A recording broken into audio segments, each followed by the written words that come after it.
ma ai za ya samu, da rai da rayuwa mai haƙuri ke da riba da gaskiya. Mu a hankali mun ka fara ya ta hawa, tafiya so mun ka saba ya fatakiya. Gashi ya yi nitso haso san ba na komawa, abin nasara sosai ya mu shafa duniya.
Baki bai misalta yadda nake jiwa kanki, kunne baya jin kalaman da za a kushe ki.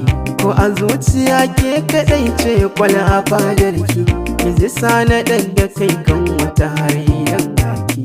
Ina ta da hankali san baki shi ya kanki, da ke zanar har mutuwa duniya.